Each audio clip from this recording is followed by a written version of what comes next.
Vamos a recibir una vez más nuestra amiga, la querida abogada Yelena Guerra, que no pudo acompañarnos ayer, pero está hoy por acá. ¿Cómo estás, Yelena, querida? Muy buenas tardes. Buenas tardes a todos, todo bien, gracias a Dios. ¿Y ustedes cómo están? Estamos muy bien, felices de tenerte de vuelta y de que cualquier inconveniente que hayas tenido pues esté ya solucionado. Así que gracias por Sí. estar con nosotros. Gracias por tenerme aquí. Bueno, sé que todos están esperando el segmento del jueves y esta semana tuvimos que hacer un cambio y la que viene también tendremos que hacerlo porque es que las Ok. cortes están bien locas, entonces nos tocaría cambiar Lo también. hacemos viernes también la semana próxima. Sí, podemos hacerlo el viernes, claro que Ok, sí. si a ti te sirve así, por mí está más que perfecto. Bueno, vamos, te tengo varias preguntas antes de que las personas empiecen a preguntarte, a bombardearte a preguntas, que es el único bombardeo que tenemos permitido aquí, ¿no? Todo lo Bueno. demás está prohibido. El bombardeo de preguntas, sí, ya ustedes, que les estoy viendo algunos comentarios de ustedes, escriban ahí su pregunta y yo voy a ir leyendo en orden. Pero antes, permítanme tener una prioridad porque yo soy el que más habla aquí, ¿no? Y soy el que tiene el micrófono.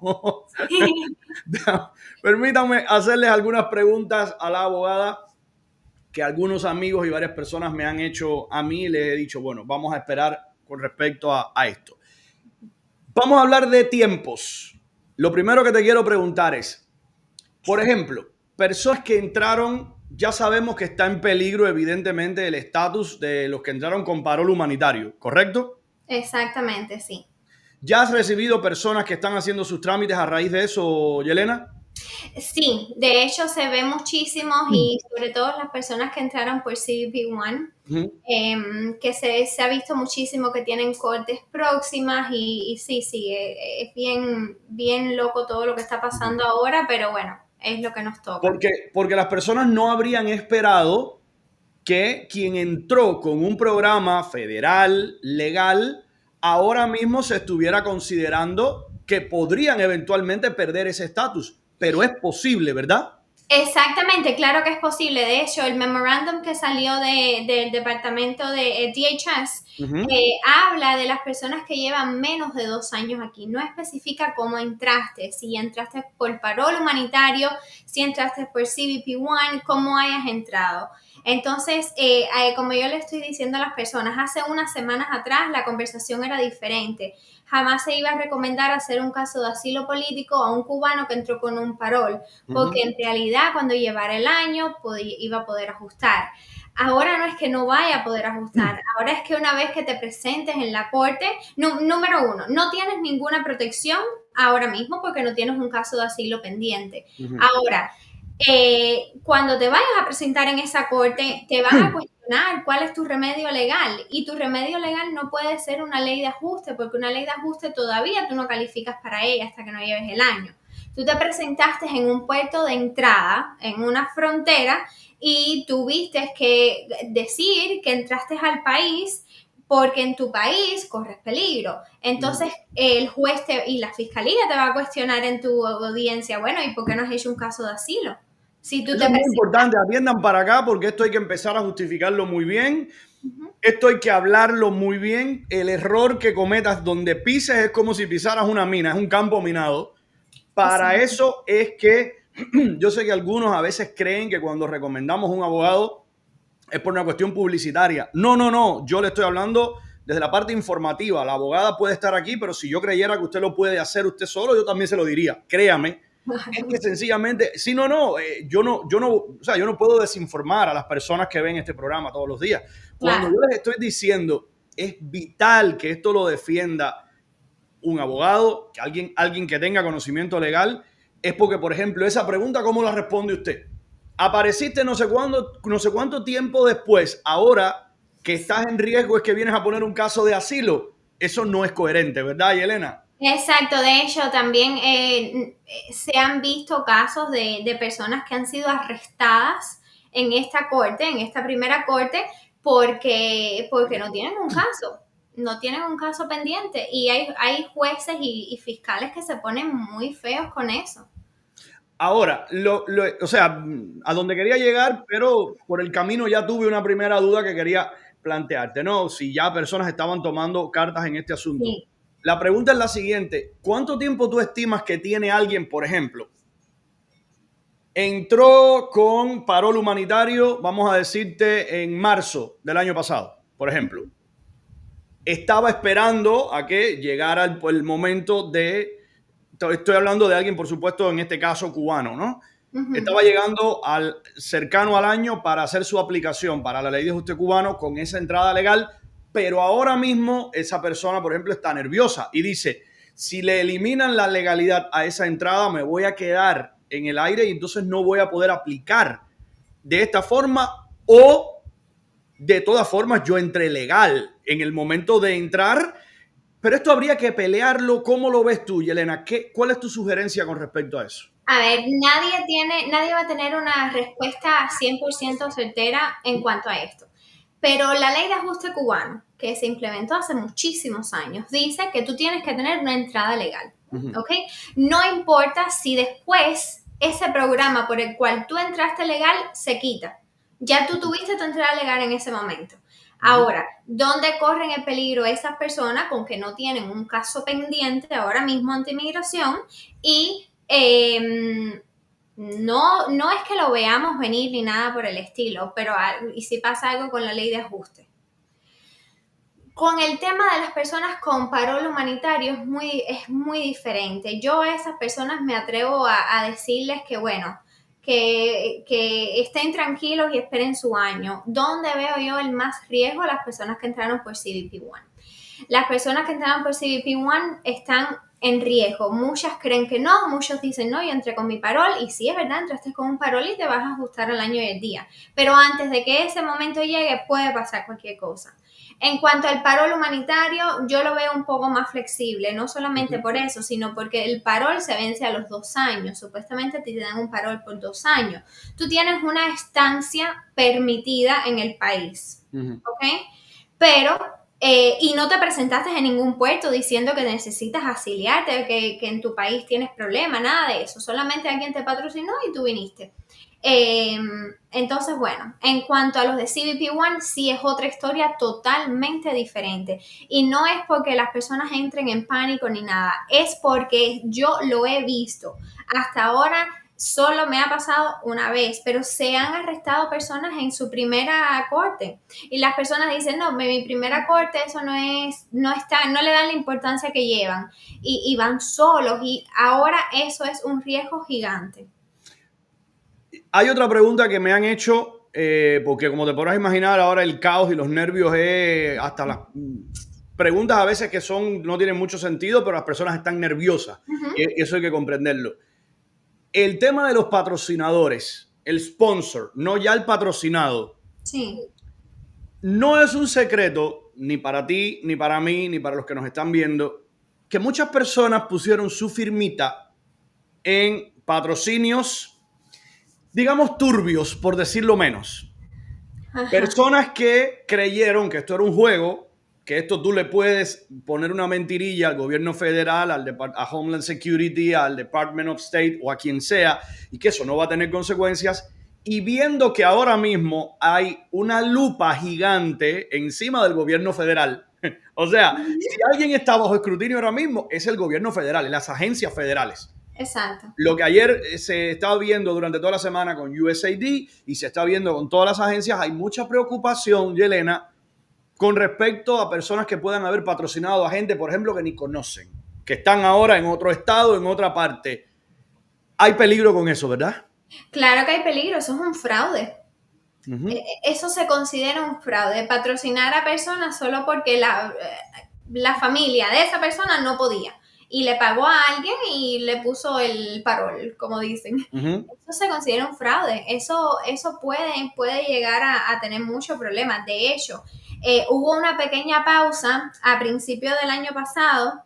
No me acuerdo exactamente cuándo, precisamente porque estaban investigando esas cosas. Ese tipo de cosas. De hecho, por ejemplo, yo patrociné a Juan y a María. Juan y María se fueron después, yo no estoy en contacto con ellos. Llega algún investigador de alguna agencia, me llaman. No sirve el argumento de no, yo no sé dónde ellos están. No, tú eres el responsable de ellos. Responsable. Hasta que esa persona se haga residente. Exacto. O sea, lo que se firmó, yo recuerdo, Yelena, haber hablado de eso aquí. que Sí, yo sonaba broken record y sonaba a viejo, porque los viejos son los que te dicen, te lo dije, ¿verdad? te lo dije. Los abuelos de nosotros nos decían, ya yo lo he No, vivido. los viejos y las esposas, porque no hay nada mejor que decirle a un esposo, yo te lo dije, No te quiero decir te lo dije, pero te lo te lo dije. dije. Yo recuerdo haber Sí, hablado aquí y haber sí, dicho, esto yo sé que algunos lo están tomando como un chiste, de igual sí, forma que tú coges el formulario para la IRS y tú dices, pon ahí que en ropa se me fue $500,000. Y el sí es. preparador te dice, estás loco, no, no, ponlo.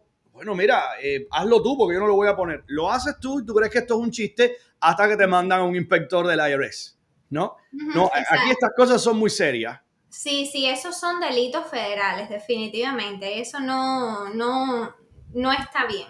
Y puede Ahora, tener un problema, sí. Ahora, lo que tú sí recomiendas, déjame hacerte también esta pregunta bastante clara. Lo que tú recomiendas es que todo el que pueda, y fíjate que vamos a poner la marca, todo el que pueda, no todo el mundo puede poner un caso de asilo, y Elena, vamos a estar claros. No, claro que No no. No, es, yo quiero poner un caso de asilo. Explica eso un no. poco, por favor, lo que tú recomiendas para que la propia persona evalúe si tiene un caso que puede al menos presentarlo. Exacto. A ver, hay varios puntos que tenemos que valorar a la hora de hacer un caso. Está una persecución pasada, algo que te pasó estando en tu país mientras estuviste allí, saliste huyendo, pero también está el argumento de una persecución futura. Si tú regresas a tu país después de haberte ido de la forma que te fuiste, te puede pasar algo, tienes un riesgo de persecución. Entonces, estas son cosas que hay que pensar a la hora de hacer un caso de asilo. Déjame poner un ejemplo antes, disculpa que te interrumpa, ahora quiero que sigas desarrollando eso, pero para graficar lo que acabas de decir. Existe la persona que tuvo un activismo político en Cuba, por ejemplo, y puede Sí, demostrarlo y puede probar que puede haber consecuencias, o un caso que todos conocemos porque fue muy sonado, el muchacho aquel que trabajaba en el aeropuerto y se escapó en el tren, en el avión, que sí, recuerdo que Woody Allen fue quien lo sí. representó y le ganó el caso no por el activismo pasado, sino por lo que En iba el a futuro. enfrentar en caso de que lo regresaran, aunque no hubiera tenido ningún activismo antes. Y le ganó el caso de Exactamente. asilo. Exactamente, es precisamente esas cosas lo que tenemos que pensar a la hora de decir, bueno, tengo un caso de asilo. No todo el mundo califica para un caso de asilo. Por muy sencillo que uno recomiende hacer estos casos de asilo, uno nunca puede como abogado recomendar hacer un caso frívolo. O sea, si no tiene base, no tienes nada, ningún abogado los va a ayudar en ese sentido. Pero a ver, todos los que salen de Cuba, de Venezuela, de una manera u otra tienen un riesgo a regresar o vivieron una opresión, por ejemplo, te obligaban a pertenecer al CDR, te obligaban a pertenecer a la juventud, si no ibas a ciertas marchas tenías problemas en tu trabajo, entonces hay muchas Miles de formas. personas que salieron, por ejemplo, a manifestarse el 11 de julio en Cuba. Después de ese 11 de julio, hubo personas que recibieron llamados de atención en el trabajo, visitas de la seguridad. No todos fueron encarcelados, no todos fueron golpeados, pero puede pelearse con eso, por ejemplo, ¿no? Claro que sí, y también hay que tener en mente, no estamos enviando un caso frívolo a la corte en el sentido de que la persona no tiene miedo, está bien, pero tampoco estamos mandando un caso de asilo. Esto aplica para las personas que entraron por CBP-1, que al final van a ajustar lo que puede tener trabas along the way, en el camino. Estamos preparando un expediente de asilo con lo básico que lleva un expediente. No estamos preparándonos para pelear ese asilo en la corte. No es una aplicación frívola, muy importante que tengan esto claro, pero tampoco vamos a estar enviando un caso de asilo de 500 páginas cuando en realidad van a poder ajustar. Y de hecho, como les vengo diciendo, hace unos días, unas semanas atrás, esta conversación no estaba ni en el horizonte. Se hablaba de que cierra tu corte antes de aplicar la residencia. ¿Recuerdas esa época? Bueno, y ahora son otros 20 pesos, como decimos los cubanos, porque es que es otra administración y todo está totalmente diferente. Yelena, Yo y me sobre siento todo, si no, no, sigue, por favor. Iba a decir que yo me siento que estoy en la universidad de nuevo, porque es que es aprendiendo todas estas políticas nuevas. Es totalmente diferente, totalmente Yo decía diferente. al inicio de esta semana que CBP One, que el programa de parol humanitario, todos estos eran programas, digamos, que estaban sustentados sobre órdenes ejecutivas presidenciales. Al no ser leyes como tal, al no ser una ley, no pasa por el Congreso, no hay una burocracia gigantesca, lo mismo para que se aplique que para derogarlo. En consecuencia, la administración que está vigente puede derogarlo muy fácilmente, según acaba de ocurrir, y además puede retirar entonces esa protección que se tenía temporalmente. Esa es la complicación. Esa es la complicación, ¿no? Tenemos también, mira los casos de las personas de Venezuela, los venezolanos, que le han retirado ahora el TPS después de tenerlo por tanto tiempo. Todas esas personas venezolanas que tenían su TPS, ahora están prácticamente en el aire. Tienen que ahora ver cómo pelean un caso de asilo, porque no es menos cierto que si regresan a Venezuela después de irse de la forma que se fueron, van a tener problemas. Entonces, en esos casos está lo que se conoce como el asilo tardío, que no llega a ser un withholding, viene siendo un asilo con una justificación que explica por qué no pudiste hacer el caso de asilo durante el primer año. Entonces, ¿y sería aceptado, o sea, es aceptado por un juez como un argumento racional el hecho de decir, yo no hice el caso de asilo porque estaba bajo protección del TPS, ahora no tengo TPS, ahora es que lo estoy haciendo? Hay que ver qué dicen los jueces, pero recuerda que la mayoría de las personas que tienen TPS, muchas, vinieron con el parol humanitario o vinieron de una forma legal, se acogieron al TPS y nunca han estado en un sistema de la corte. Entonces hay que argumentarle a USCIS el por qué lo están enviando tarde. Y esa puede ser, claro que sí, una de las razones.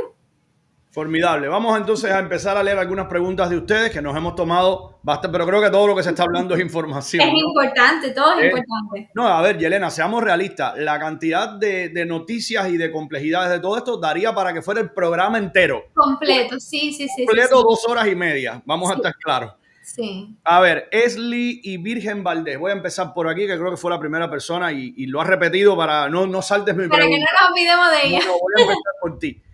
Mi familia y yo, I-220A, la jueza en mi corte me dio nueva fecha en octubre y me pidió, déjame volver a poner un segundo, aquí, y me pidió que solicitara un parol a UCIS antes de vernos. ¿Ha escuchado antes esto? ¿Podría ser favorable o no?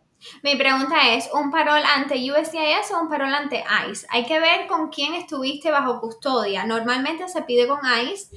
Esto de pedirlo a USCIS son casos muy esporádicos que se han oído en las redes sociales. Se puede intentar, pero quien de verdad tiene el poder para darte ese parol es ICE. Pero si tu jueza eso fue lo que te recomendó, definitivamente yo lo hiciera por 2 razones. Número 1, te la estás recomendando una jueza. Y número 2, si no tienes respuesta antes de esa audiencia de octubre, es una razón para que te aplacen la corte de nuevo.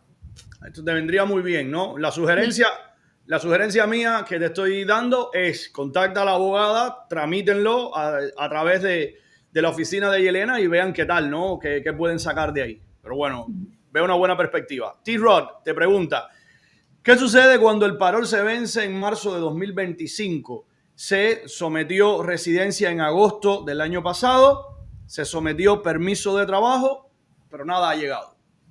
Nada, asumiendo que eres cubano, espera tu residencia. Tú tienes la entrada legal aunque se te vence ese parol. Espera que te llegue esa residencia o recibir alguna noticia. Trata de llamar a USCIS a ver si es que falta en el expediente algo que no se envió. Si te dicen que no, que todo está bien, entonces solamente es esperar. Pero tienes lo que te califica para la ley de ajuste, la entrada legal al parol. Yelena, no se está hablando nada en los círculos de ustedes. Ahora voy a seguir con Ariel Miranda, que lo veo ahí, veo su comentario inmediato. En los círculos de ustedes de abogados y en todos los grupos estos a los que ustedes pertenecen para informarse y demás, no se está hablando nada de qué se va a hacer con los I-220A, porque es que no lo puedes dejar, no lo puedes dejar en un limbo indeterminadamente. No, tiene que hablarse dime. No están en un limbo, ellos no están en un limbo. Ellos solamente tienen que presentar su caso. Ellos no están en un limbo. A ver, todos estamos hablando, obviamente, Cuba, esta es la primera vez en la historia que se ha visto una inmigración cubana que sea I-220A. Es Pero verdad. ¿cuántas nacionalidades hay que entran exactamente igual como entró un cubano y tienen una I-220A y la única forma de legalizarse es peleando su asilo? En realidad no es que ellos estén en un limbo. ¿Cuándo están en un limbo? Cuando tienen una I-220A y no tienen un caso de asilo, no tienen una persona que lo califique para un perdón, no tienen No nos absolutamente... engañemos. Yo te puedo decir, aquí me voy a someter yo, no tú, porque tú eres muy políticamente correcta y como debe serlo, aquí el políticamente incorrecto soy yo. Mira, qué sé yo, el 90 o el 85%, y quizás estoy siendo generoso, difícilmente tenga un acceso o una facilidad para un caso de asilo, ¿eh? No nos engañemos. Exacto, es difícil. Es Entonces, difícil. esos sí estarían en un limbo. Exactamente. No, en un limbo está esas personas que dicen, bueno, me cerraron mi corte, ya no tengo corte, ok, ¿y qué más tienes? No, no tengo más nada, no tengo familia, no tengo nada. Entonces, número uno, un milagro de Dios que te hayan cerrado una corte, porque un juez no te va a cerrar una corte si no te dicen, si no tienes un remedio legal Ujú, fuera de la corte, pero ujú. vamos a asumir que pasó porque ha pasado. Eso sí están en un limbo migratorio. No Entonces, tienen corte, no tienen dónde pelear su asilo, o las personas que entraron con I-220A y nunca les han puesto una fecha de corte, que viene llegando porque están enviando todos los notice to appears a la corte. Esas personas que han entrado y no tienen corte, muy atentos porque les está llegando corte a la mayoría. Pero esos también están en un limbo migratorio. Yelena, rapiñar todo documento que puedas mandar a pedir de Cuba, toda prueba de análisis que te hicieron en el trabajo, de una citación policial de no sé dónde, Todo. todo eso hay que hacerlo, ¿verdad? Todo, absolutamente todo. De hecho, cuando llegan las personas a mí que tienen un caso de corte, yo me siento con ellos, reviso bien el caso de asilo, qué se envió, qué podemos enviar. Hay veces que las personas no se les ocurre que ciertas evidencias los ayudan y ahí es donde viene la asesoría legal, donde uno dice, bueno, cuando te pasó tal cosa, viviste esto, te llamaron, te fueron... Ah, sí, pero no se les había ocurrido que eso los puede ayudar. Y Déjame, claro que sí, déjame podemos. contar, déjame contar algo, contarte algo que quizás sea muy útil para personas que nos estén viendo y te lo cuento a ti como una anécdota. Por supuesto que no voy a revelar el nombre de la persona, pero si me estás viendo, querido amigo, te mando un gran abrazo. ¿Tú sabes con lo que ganó su aplicación, su solicitud de asilo alguien? Te estoy hablando de esto hará 5 o 6 años. Mira si hace ya tiempo de esto. Este muchacho que estaba por llegar, estaba todavía en camino de frontera, un conocido de ciudad. Su mamá había sido compañera de trabajo de mi mamá y por eso me contacta para ver qué le puedo decir que le pueda servir. Él me llama por otro, o sea, él creía que lo que él podía presentar era otra cosa que yo no recuerdo muy bien, pero yo sí sé, te confieso, ahí fui casi un abogado, ¿no? Decirle, no soy yo, pero bueno, estás en una situación terrible.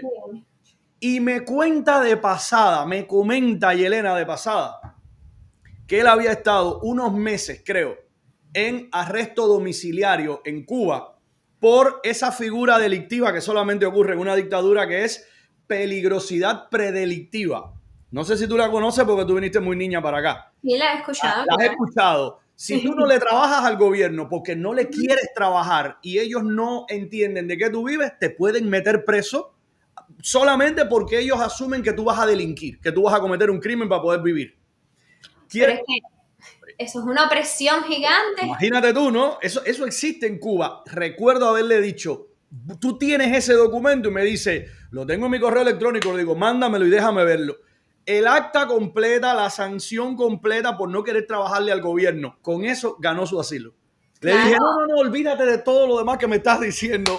La cosa es por aquí. Esto es lo que tienes que utilizar para decir yo soy un perseguido. Mira la prueba. exacto. Y ganó. Y ahí también tienes el ejemplo de personas que están en otros estados y contactan abogados en los estados donde están y esos abogados fuera de aquí, de la Florida, Miami, no están tan familiarizados con los asuntos de los cubanos como una persona que tenga un background cubano y que trabaje en ese mundo. Uh-huh. Y hay veces que eso, de hecho, tengo un caso de una persona que el abogado americano no sabía nada de esto, le puso que pertenecía al CDR, Mira pero tú. es que no que pertenece, ¿qué problema? No es que perteneces al CDR, es que era obligado Correcto. pertenecer al CDR. Son cosas muy diferentes, no te explico el enredo que se armó con esa residencia. Wow. Bueno. Mira, te pregunta Ariel Miranda Cuellar. Hola Yelena, tengo 308 días con la I-485 y 91 con la solicitud del permiso de trabajo presentada. ¿Es normal que tarde tanto el permiso de trabajo? ¿Debería llamar a UCI y preguntar por mi caso? No lo veo alarmante los tiempos de procesamiento, pero no pierdes nada con llamar y ver qué es lo que está pasando, pero tampoco es que es tanto. A ver, a ti te parece como mucho, pero no es algo alarmante, ¿no? En tiempos normales sería muchísimo, pero en estos tiempos... No, para nada. Si se está demorando muchísimo que lleguen los recibos hasta de una residencia, se está demorando todo mucho. Aimé Martínez te pregunta, ¿una persona que desertó de una misión médica en Venezuela puede ser un asilo seguro? La palabra seguro es donde creo que vas a tener problemas, pero bueno. A ver, no hay nada seguro. A ver, que no es menos cierto que... Tienes que contratarme, ¿viste? Voy a terminar contratado yo como asistente tuyo. No, yo le estás haciendo competencia, Karen. A ver, definitivamente que un médico cubano siempre tiene un buen caso de asilo, ¿ok? Uh-huh. Y más si desertaron de esas misiones. Definitivamente yo saco una cita y yo voy a estudiar tu caso y te puedo orientar un poco más. Aprovecho el momento porque acabo de ver un comentario de una persona que dice que ha llamado a mi oficina y no se le está esperando una cita. Normalmente siempre pedimos que si llaman y no se le contesta, que envíen un mensaje por WhatsApp y nosotros vamos a contestar, mis asistentes van a contestar lo antes posible. Porque es que ahora mismo son muchas las personas llamando y no queremos que se nos queden afuera y queremos pues atenderlos a todos, pero les pedimos que por favor envíen un mensaje por WhatsApp y así vamos a llegar a usted en su momento. Mira, Eodanis Ramírez te pregunta, abogada, ¿puede alguien defender asilo si al salir de Cuba tenía información tecnológica? Puede, pero ¿en qué sentido información tecnológica? Son preguntas muy generales que yo solamente tengo respuestas generales. Para yo ver a qué nivel eso puede llegarte a ayudar a ganar un asilo, tengo que tener más detalles. Entonces, bueno, igual. No es lo mismo, Eodani, no es lo mismo tener información tecnológica de las computadoras de una escuela que tener información tecnológica del Ministerio de las Comunicaciones de Cuba. Sí, exacto, es importante ver eso, sí. Pero bueno, contacta con la oficina de Yelena y saca una cita y creo que puedes preguntarlo, ¿no? Claro, ahí se evalúa el caso. Mira, te dice Yero85, recordando yo que el primer día que la abogada vino, dijo que había que cerrar la corte antes de que saliera Trump y seguí el consejo, la llamé y por unos días lo logramos. Gracias, abogada.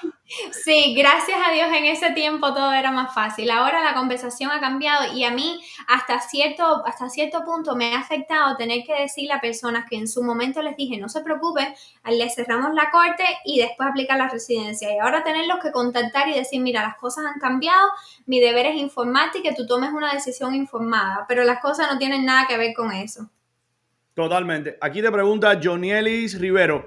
Saludos Ernesto y a la abogada. Para aquellos que estén diciendo si contactar a la abogada... si contactar a la abogada Yelena o no, créeme, es la mejor opción. Su profesionalidad y empatía es excepcional. Jonielis y Sandra te están saludando. Ay, mil gracias. Les agradezco muchísimo. Me ponen roja los comentarios lindos, pero me encanta. Qué maravilla. Gracias a ambos por haber seguido el consejo, ¿verdad?, de este programa y me alegra que esa sea la experiencia. Sí, la abogada se ve que es muy desagradable, que no tiene cariño para tratarlos a ustedes. Se nota que no le cae bien a nadie. Que no le caiga bien. Mira, es como dicen por ahí, cuando a mí me llaman, yo nada más, no solo doy consejo legal, doy terapia psicológica también, porque hay tanto pánico ahora mismo y tú entras a las redes sociales de hasta muchos abogados y tú lo que ves es, no hagas esto o haz esto y te arrestan y yo como que este no es el momento de instigar a las personas a sentirse así, este es el momento de mira, vamos a actuar sabiendo lo que te puede pasar, pero es que no se puede vivir así, porque antes que te deporten te vas a enfermar de los nervios y no está bien. Hay una cosa llamada compasión, Yelena. Sí, claro. La compasión y la empatía, recordar que la persona está alterada. Exacto.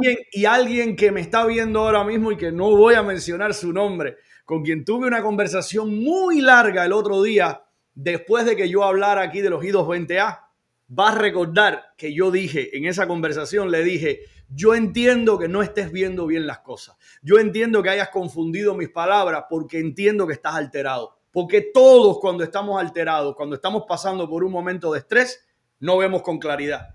Y a veces nos peleamos con quien no es el causante y a veces se nos deforma el razonamiento. Eso nos pasa a todos, ¿eh? A todos, es algo humano, uno es un ser humano y estos son momentos muy estresantes. Pero bueno, ahí es donde está la diferencia.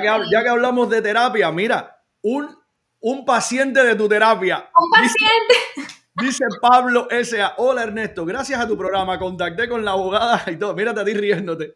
Y todo Yo bien. que sé quién es. Y además de abogada fue psicóloga, dándome calma, gracias. Sí, me alegro muchísimo, es muy reconfortante, ¿sabes? A veces cuando uno va a estudiar y escoge la carrera que uno quiere ejercer, no solamente la escoge por lo que puedas ganar económicamente o el estatus social que te puede dar, sino también de qué forma tú ayudas. Yo estudié 2 carreras que van de mano a mano, porque si algo me ha ayudado muchísimo como abogada es primero ser psicóloga. Entonces, bueno, en esos 2 de verdad que he notado la diferencia en mi día a día con quien me rodea y también con quien hablo a diario. Tú sabes que yo estoy entendiendo ahora, te lo confieso en cámara, que en efecto lo habías estudiado. Pensé que cuando lo hablábamos lo decías de una manera jocosa. No, yo estudié primero psicología en FIU, en Florida International, y después estudié Derecho. Al final, después nunca lo ejercí, pero me gradué y hice después el doctorado en leyes. Sí. ¡Qué maravilla! Pues te voy a confesar algo que creo que no había dicho nunca en este programa. En la boleta de solicitud de carreras en Cuba, yo pedí en la primera opción, que fue la que cogí, comunicación social, después cambié para periodismo porque había una confusión ahí que he explicado antes, y la segunda opción que puse fue psicología.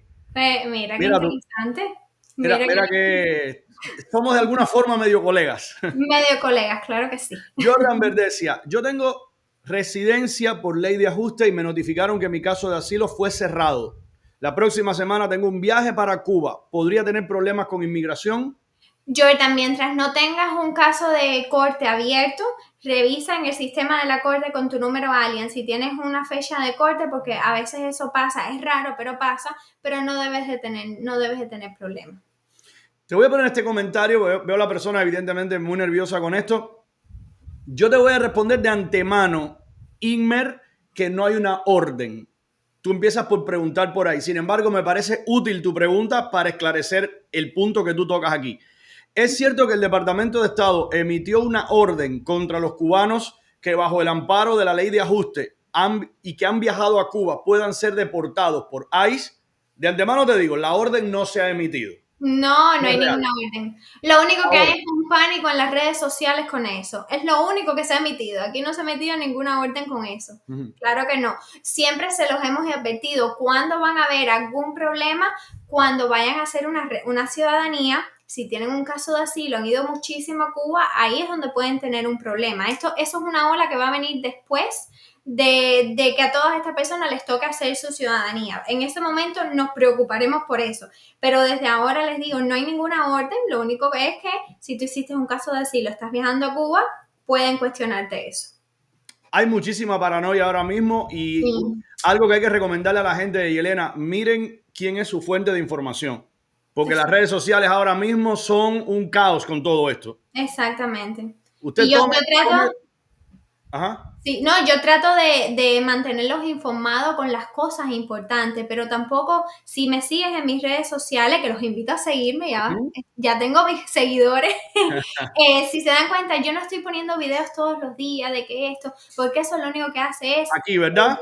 Ese mismo es. Lo único que hace es que la gente entre en pánico, entonces eso no tiene sentido. A mí lo que me interesa es informarlo de las cosas importantes. Si hay algo que ustedes tienen que saber súper importante, como lo hice cuando puse el video explicando lo del el memorándum que salió, pero no todos los días, entonces tienen que tener cuidado a qué siguen en las redes sociales, a los TikToks, porque es que hay mucha información ahí afuera que es para instigar el pánico, no es para cuidado con tomar una decisión influenciado por ese tipo de publicaciones y posts. Porque una cosa es que usted crea algo y se, como decimos en Spanglish, se friquee, y otra cosa es que tome una decisión. No. Antes de tomar la decisión, usted vaya a ver una abogada de inmigración seria, profesional, como la que le está hablando ahora mismo, que no le va a engañar. Mucho cuidado con eso. Diony Rice, saludos hermano, te pregunta, tengo corte el 24 de este mes y al día siguiente con ICE. ¿Puedo tener algún problema? Ok, el 24 de este mes, pero ¿cómo entraste al país? ¿Eres una I-220A? ¿Tienes un parol? Necesito un poco más información en cuanto a si puedes tener problemas. No te puedo decir, no conozco tu caso, no sé si a lo mejor ya tienes algo en tu contra, tienes a lo mejor un ticket de tráfico, un delito, algo. Entonces, son preguntas bien generales que solamente puedo dar una respuesta así de general. Diony, una consulta con ella. Ve a la oficina. Yelena, te estaban preguntando que físicamente dónde estás ubicada para las personas poder ir una vez que tengan ya la cita contigo, por supuesto. Claro, mi oficina está localizada en Miami Lakes. En Miami Lakes se planifican y se llegan allá, pero primero el teléfono, ¿verdad? Sí, siempre me gusta por citas porque no es por el hecho de que se aparezcan de sorpresa, no es solamente eso, es porque si tienen ya una cita, ya les vamos a decir qué documentos tienen que traer, así la cita no la hacemos por gusto, puedo revisar los documentos y así. Pero siempre llamen, siempre envíen un mensaje por WhatsApp y le agendamos la cita. Voy a terminar porque fíjate, ya llevamos 40 minutos y repito, podríamos estar... Exacto. Voy a terminar con una pregunta de alguien que también me parece muy útil responderle esto. Jesús Ortiz, hola. Y si tengo videos en los que se ve mi participación en el 11 de julio en Cuba, ¿puedo clasificar? Mira los ojos de la abogada. Hello. Sí, la mayoría de las personas, y no estoy diciendo que sea mentira, si tú vienes a mí y me dices eso, yo tengo que creerte, a no ser que yo tenga una razón para no creerte. La mayoría de las personas dicen, sí, yo participé en el 11 de julio, pero no tienen ni una evidencia.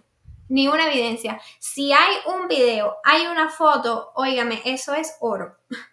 Porque además usted puede demostrar la represión que hubo muertos, que hubo personas baleadas dentro de sus casas con las tropas paramilitares cubanas entrando a sacar a la gente. O sea, con algo como eso, yo creo que eso es lo que añoran ustedes para poder trabajar todo el tiempo. Exacto, uno como abogado, cuando llegan personas así con evidencias tan claras, eso es una fiesta, porque ya solamente queda poner de mi parte la defensa adecuada para que esas evidencias entren en el momento perfecto de un juicio. Bueno, pues gracias, querida Yelena, por venir nuevamente a este programa. Recuerde, nos vemos el viernes próximo, ¿no? El viernes próximo, sí. Sí, el viernes próximo. Nos vemos el viernes. Usted llame a la oficina de la abogada. Si no le contestan por ese número, a ese mismo número que usted ve debajo de ella, escríbale a WhatsApp y ahí le van a contestar y van a hacer una cita. Claro que sí. Que tengan todos muy buenas tardes y como siempre les digo, cuídense mucho que este es el momento de cuidarse. Correcto, y de no hacer nada, no mover un dedito fuera de lo que dice la ley. Pórtese bien, pórtese bien. Mira, viene el fin de semana, se va a dar un traguito, llame un Uber, ¿cuánto le va a costar? $50, $60, es mucho menos que lo que le va a costar enfrentar ahora mismo un proceso legal y para colmo poder ser deportado. Exactamente. Gracias, Yelena, un abrazo para ti. Muy bien, gracias. Hasta la semana que viene, chao, chao.